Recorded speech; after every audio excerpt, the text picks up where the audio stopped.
O Senhor esteja convosco. Ele está no meio de nós. Proclamação do Evangelho de Jesus Cristo segundo Mateus. Glória a vós, Senhor. Naquele tempo, disse Jesus aos seus discípulos: Pedi e vos será dado, procurai e achareis, batei e a porta vos será aberta. Pois todo aquele que pede, recebe. Quem procura, encontra. E quem bate a porta, será aberta. Quem de vós dá ao filho uma pedra, quando ele pede um pão? Ou lhe dá uma cobra, quando ele pede um peixe? Ora, se vós que sois maus, sabeis dar coisas boas aos vossos filhos, quanto mais vosso Pai, que está nos céus, dará coisas boas aos que lhe pedirem. Tudo quanto quereis que os outros vos façam, fazei também a eles. Nisto consiste a lei e os profetas. Palavra da salvação. Glória a vós, Senhor. Que a palavra do Santo Evangelho perdoe os nossos pecados. Amém. Podemos sentar.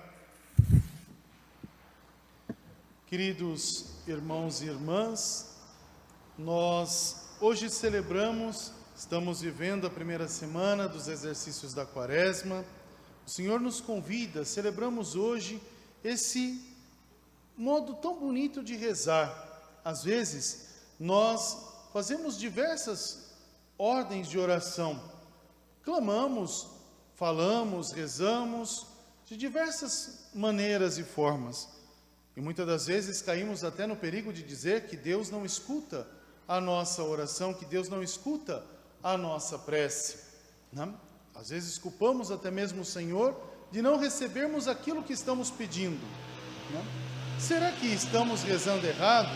Será que Deus esqueceu o seu povo, esqueceu de ter compaixão? Será que a ira de Deus aplacou-se ao seu coração? Né? Como já dizia o Salmo, né? Às vezes a gente fala, nossa, eu peço tanto para Deus, mas não acontece.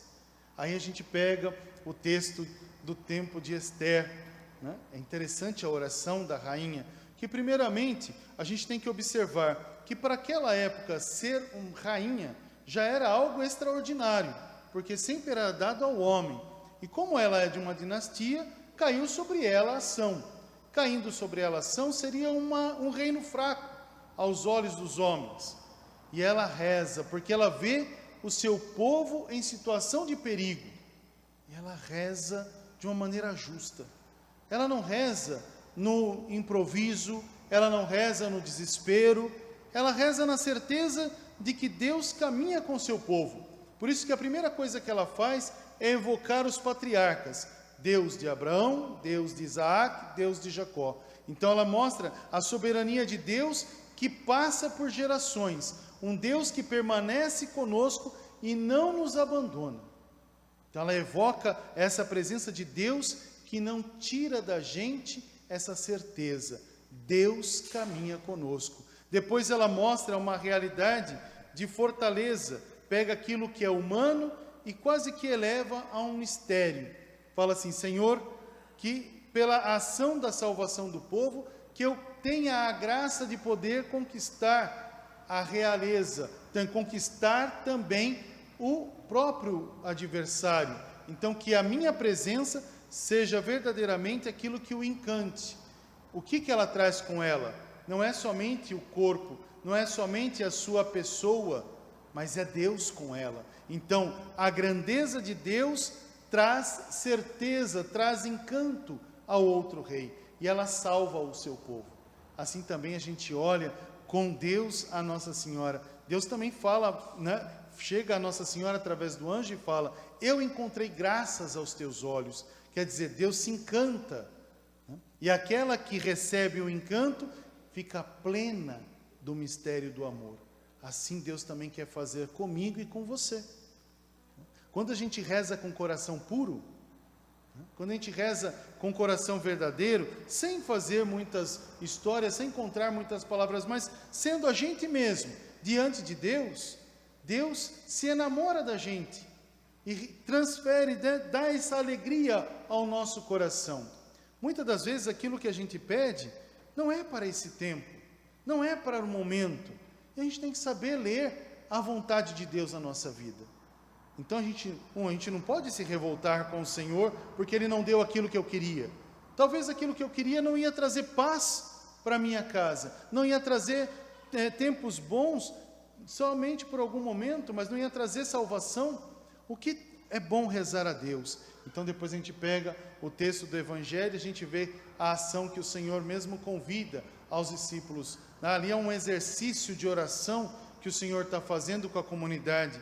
Ele fala, olha, você que pensa coisas ruins, sabe dar o que é bom aos teus filhos, imagina o Pai do céu o que pode dar a você.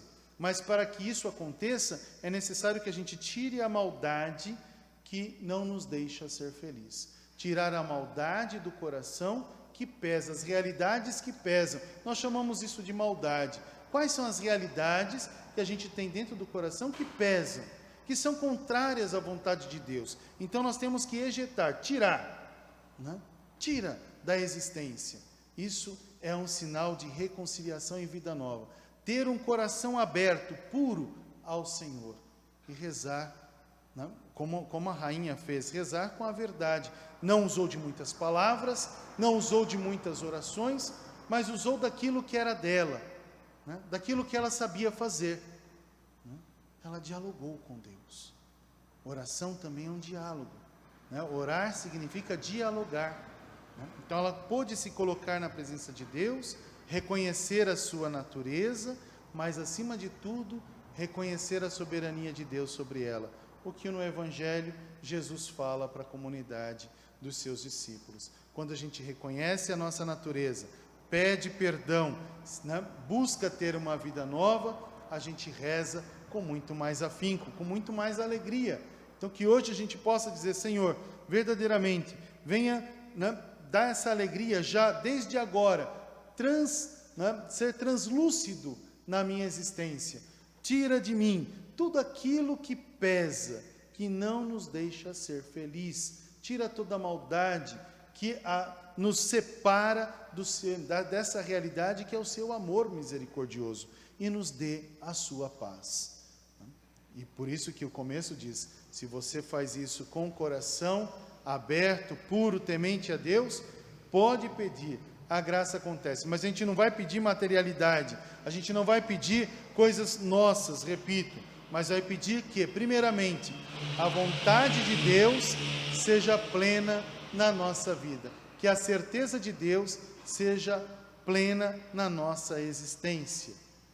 Tem uma frase de Dom Bosco que é muito favorável para esse momento, né? A frase de Dom Bosco fala, mesmo que se você sofrer, mesmo que você passar perseguição, mesmo que houver humilhação, tudo na vida te favorece, quando você não se aborrece e ainda agradece. Que a gente possa olhar para esse canto, né, de Dom Bosco a Deus, a gente também possa assumir para a nossa existência.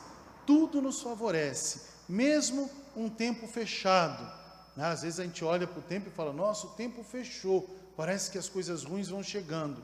Tudo nos favorece, se a gente não se aborrece e ainda agradece. Como a água que cai sobre a terra, fecunda a terra e dá fruto novo, assim também é o amor de Deus, a sua palavra em nosso coração. Louvado seja o nosso Senhor Jesus Cristo, para sempre seja louvado.